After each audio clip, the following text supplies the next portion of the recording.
Hi everybody, Whitney Magnuson here for Unity Stamp Company, and I have a fun card technique for you today, and I'm using one stamp set here, and it's Blossoming Beauty by Holly Hoffman. And I already have a pre-cut and scored A2 card base, and this is a shortcut one. We sell these pre-cut in our shop. Here's what the pack looks like. And then I have a Gita Marie Designs die, and I die cut out some watercolor paper. Watercolor XL paper, and I'm going to be using the smooth side. You can use either, but for ink blending, I just like the effect of using the smooth side better. And I think it just stamps images a little bit better on there too. So I'm going to use my Misty, and I'm going to put this up in the corner of my Misty, and this is just going to make it easy to know that my stamps are lined up, and it's just nice to put it in one of the corners. So like I said, I'm using the kit Blossoming Beauty. For this technique, you need to use kind of an open outline type of stamp, and so this one's really great. It has a nice open floral and some leaves, and so this stamp works beautifully. So you can use any open type of stamp for this technique. And I'm going to be stamping in Versamark Watermark ink. And this ink is a clear ink. On mine it doesn't look clear because this is a pretty old ink pad and it's pretty stained. My stamp is stained, by the way, from Versamark, or no, it's stained from some sort of ink. So it is a clean stamp, it's just stained from archival ink. There you go. So I'm just building up and making sure that this is perfectly stamped out. That's the beauty of the Misty, is that you can redo and you can keep building up those layers until it's absolutely perfect, and so that is why I love the Misty. Especially for techniques like this where like it really does matter if you kind of miss a chunk. So now instead of moving my whole stamp, I'm just going to go ahead and rotate my card base.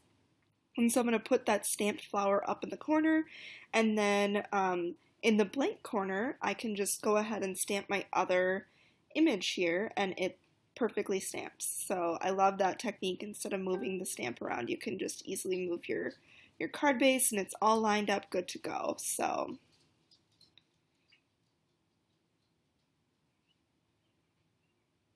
like I said, my Versamark is coming out a little bit grayish because it's an old pad, but that doesn't matter because I'm going to be embossing with white, and so it'll be just fine. So now I'm taking this out of the Misty. It's all ready to go and ready for our embossing powder. So I just have my tray here, and I'm using the Gina K Designs Fine Detail Embossing Powder in white. And if you have an embossing buddy, I would highly recommend doing that before you stamp. I forgot this time, and watercolor paper is pretty porous, and so this fine detail powder or any embossing powder kind of sticks to it pretty easily. And so if you want like perfection, use your embossing buddy beforehand. So because I forgot mine, I'm just making sure to really shake off that excess, and then I'm going to take a dry paintbrush and just kind of touch up some of the areas where I got embossing powder where I don't want it. So there's my dry paintbrush. I'm just kind of looking to make sure. It actually wasn't as bad as I thought it was going to be. It was like a moment of terror as I was like putting the embossing powder on, and I'm like, no, I forgot the buddy. So I'm just using a heat tool here. Mine doesn't get that hot, and so I can just take my hand and turn it on, and I can feel when it starts to get warm, but be careful doing that. I know that some heat tools get really, really hot, and I'd hate for you to like burn your hand saying like, oh, I saw that somebody did this, they tested it on their hand. So there's my disclaimer. And when you emboss, hold it directly above the image, and I'm fairly close to the image too, and I don't move around a whole lot. Like I don't go in circles above it either. Like as soon as I see the image turning, I just go ahead and I move it up and down, and then after the image is pretty fully embossed, I go over it in circles just a couple of times to make sure that every single little morsel is melted and perfect. So that is how I heat emboss, and I never singe my paper or burn the powder or anything, so I've had good luck with that. So I like to kind of just cool the images before I go ahead and distress with ink, just because I don't want like any smearing or anything like that. So for this technique today, I'm using 3 Distress Oxide colors, and I have the coordinating little mini ink blender and foam. I like to use different foams for each color so there's no cross-contamination. And so I also like to use like a little scratch sheet of paper to hold on to the side of my image when I'm embossing so I don't get fingerprints. And so I'm going to start with Mermaid Lagoon today. And I'm going to put Mermaid Lagoon on both sides of this card base. And you want to use quite a bit of color too. And just like really build it up and get it very pigmented. This is actually a technique that I saw Jennifer McGuire do a long time ago, and I think she used distress inks. And so I wanted to try this out with our stamps, and it just works so beautifully. Like I know I'm gonna love doing this in the different color combinations that we have. So now for the center, I'm gonna go in with Evergreen Bough, and I'm gonna do the same thing. Just build up that color right in the center. What's great about these Oxide inks is that they're pretty creamy and they blend well together. So as you can see, they just kind of mesh right together. These two colors look just beautiful together, I think. I like them.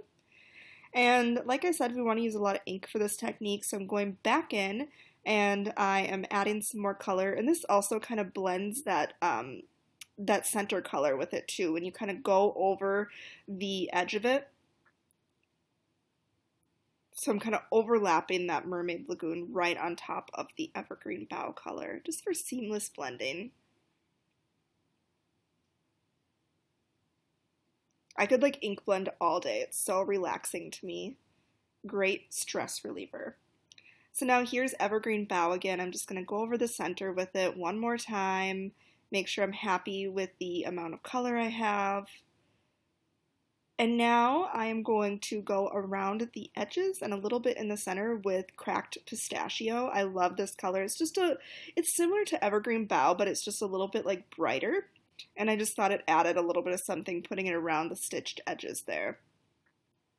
So that's what I'm doing. And now just a little bit in the center.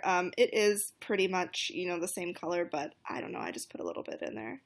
So there is our ink blended base here with our floral stamps. And so now for this next part, I am going to need to wipe off the pigment on top of those embossed images. You kind of get like ink stuck on there, and you see how it just really pops when you do that too. So I highly recommend doing that first before we move on to the next step. And then just so I don't make an inky mess, I'm going to clean this up too, clean up my area.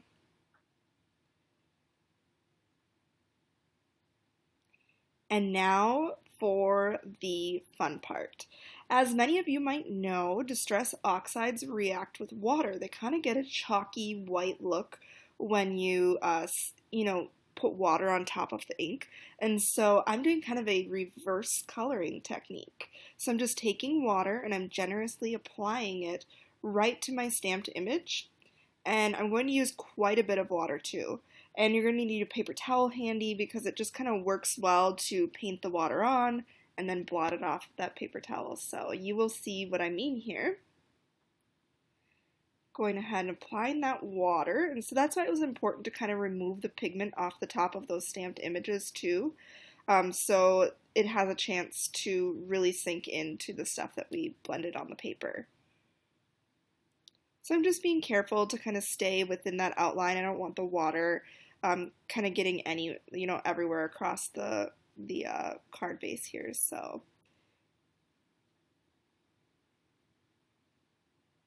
you can already see it's kind of reacting with the ink. You can see the water is really pulling up that pigment right now.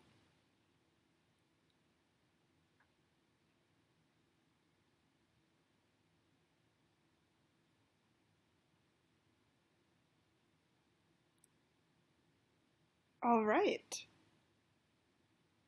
So now I'm just going to take my paper towel and I'm going to blot off that water and lift the pigment right off with it.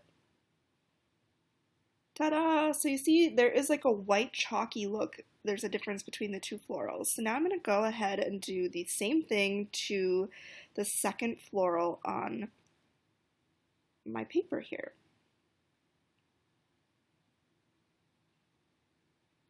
And I'm going to go ahead and do this twice just because I think the more you do it, the more pigment it lifts up and kind of the more difference that you see between like the ink blending around the florals and then the reaction with the water on the florals. So doing the same thing, just blotting off that water. And now we'll do it the second time here.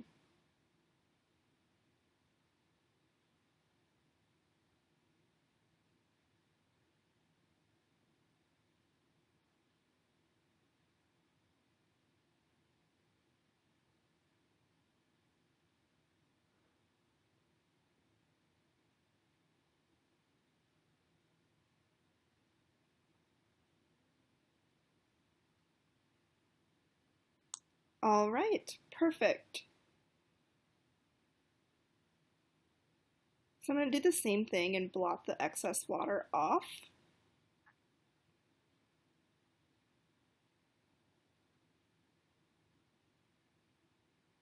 Perfect. So now you really see that white chalky just kind of popping right out. It's really cool. It's kind of a reverse coloring type of thing. And it's kind of cool that you don't need a lot of like different supplies and stuff to do this technique. You could use any water-based ink.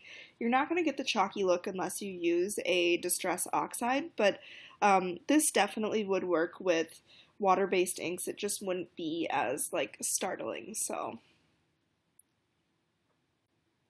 I'm just excited to try out the different combinations. I have quite a few of the Oxide inks and I really like them, so we'll see what color combos I come up with.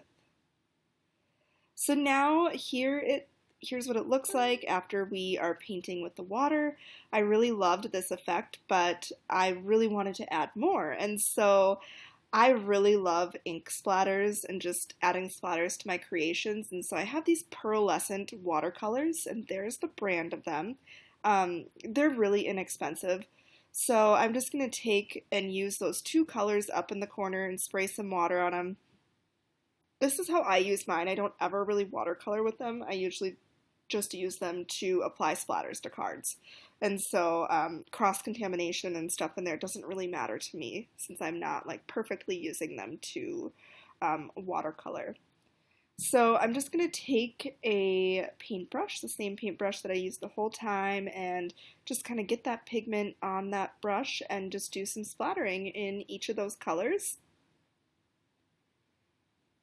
And I'm just going to add as much as I feel is right in my heart. I don't know, I don't really have a rhyme or reason when I do these splatters. I just kind of go with what I feel. And so that's what I'm doing. Just kind of building it up until I like the effect. And again, what's cool is that the water reacts with the ink, and so it's just kind of cool adding those splatters of the pearlescent watercolor to the other parts of the card too. So now I'm just going to go ahead, try to speed dry this a little bit so it doesn't smear when we assemble the card.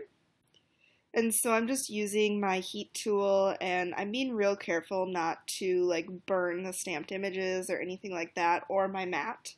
I have done that before. So I'm being very conscious of that. There were no fires in the production of this card, if you're wondering. Or burning. I didn't even burn myself, so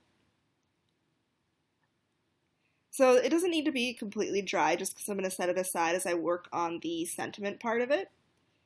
So I'm going to clean up my hands a little bit because we're going to be working with some white paper, and I don't want to get like little inky fingerprints all over the white paper. So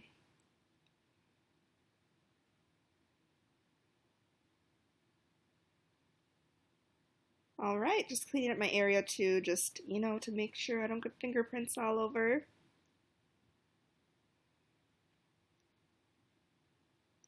So I have this little Sizzix die cut. It came in a kit from Sizzix. I don't remember the name, but it says hello. And so I took some pretty thick white cardstock, and I just die cut 4 hellos from there. And so I thought it would look kind of cool, almost like a piece of board or wood if I adhered all four of these together. And so I'm going to be using sticky dots, and sticky dots is an adhesive for those more intricate die cuts, and so this is going to showcase what this product does pretty well. So I'm just taking out one sheet of the sticky dots, and I'm pulling back the layer here, and then I'm going to just go ahead and place the first hello right down on the bottom corner. And just kind of press down so the little sticky dots that are on the sheet of paper adhere to the back side of that die cut. And you could use liquid glue, whatever you want. This is just what's easier for me when I'm working with intricate die cuts, and it dries really quick, and so I just really love this adhesive for doing techniques like this. So I was going to use this little thing to try to like get it off, thinking it would be like easier, but it's not. It's easier to just like pull it off. And be careful about it, you know, especially if you're using an intricate die cut like this one. They will rip if you're not gentle. So I found it easiest to kind of line up the L's. The L's seem to be really easy to line up, and then the rest of the letters just kind of were super easy. So I'm just pressing those 2 layers together, making sure they're all good to go. Now I'm going to do the same thing with my 3rd layer here. I'm going to set it right on top of the sticky dots again, press it down to get the dots on the back side, and then go ahead and peel it off gently.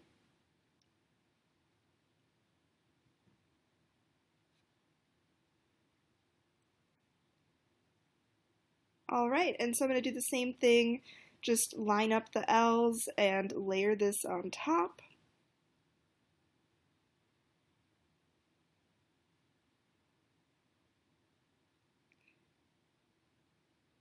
I love this adhesive because you can like kind of move it around and stuff, and there's no like, you know, with like liquid, I always get it on my fingers and it'll get all over the die cut, and there's like hair, and so this was super easy. Like there was no hair on it, there was no fingerprints, it was just easy peasy, and it was dry right away, and so I loved it. I'm obsessed. So here's my last layer of that die cut, and I'm just lining that up, sticking it down.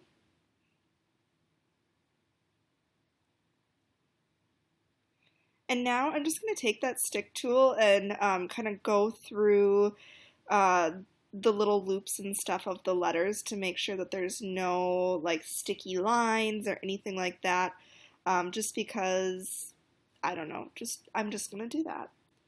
There was like a little chunk that I didn't like. I was just being a perfectionist for a second.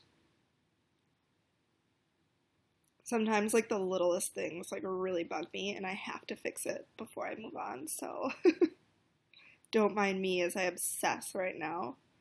So here I am just kind of going through the loops and making sure there's no adhesive in there that's going to show. Perfect. So see, it's like a really thick little sentiment. I think it's super cute. I'm excited about it. So now it's time for card assembly. So I'm going to take a black sheet of cardstock from this little paper pack that I have, and I'm going to mat that ink blended background that we did on this black. I love matting a lot of my cards on black. If I'm going to put it on a white card base, it just makes it pop all the more. And so usually when I mat my images, I just go ahead and adhere it right to the corner, and then I cut it off. I don't go by a lot of like measurements and stuff. It's just easier on me to do this. But if you are a measuring type of person, you would probably have this pre-cut and like ready to go.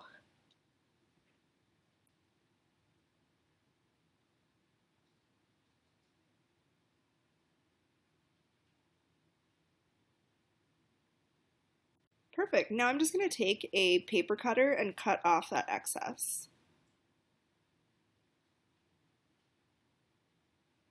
I learned while doing this too that my paper cutter is like extremely dull or something, and so just sit back and relax as I struggle for a second. I do not know what is with this paper cutter. It didn't even cut it, you guys. You see that?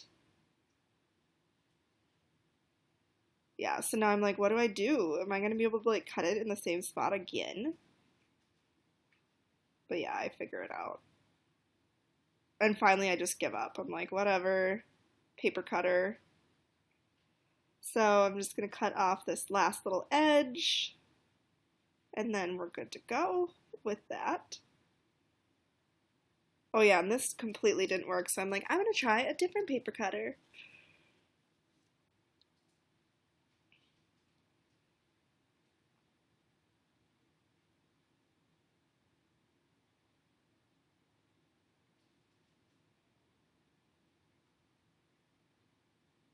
All right, success. I have it cut off. Finally. So there we go. It's all matted on the black. And so now it's time to adhere on my A2 card base. So see how that black just really makes it pop? If I wouldn't have done that black, I think it just kind of, it wouldn't have flowed as nicely as I wanted it to. So I'm using a Tombow Mono adhesive roller. I really like this type of adhesive. It's strong, but not too strong. So you can kind of move around your layers if you screw up a little bit. And now finally it is time to adhere that layered hello that we made. And I'm going to be using sticky dots to adhere that to my card, just like we did to adhere the layers together. So I'm just going to set that on there and then carefully pull it off. And then I can adhere it to the center of my card. Perfect. So now to add just a little bit of extra detail to this card and a little bit of dimension too, I'm going to be taking some white Nuvo drops and just adding some drops here and there. I thought the white looked really pretty, almost like kind of like water splatters or something. I just liked it. So, and it's kind of a cool way to add a little bit of dimension too. So I'm just adding them here and there. Perfect. And that is my finished card. You guys can see the dimension of that sentiment and those Nuvo drops and the ink blending. This is a really fun card to make. I was super excited when it turned out. So yeah, if you guys try this, go ahead and share it with me on the Unity Show and Tell page. Here's some closer looks of it. Thanks so much for hanging out with me. Bye.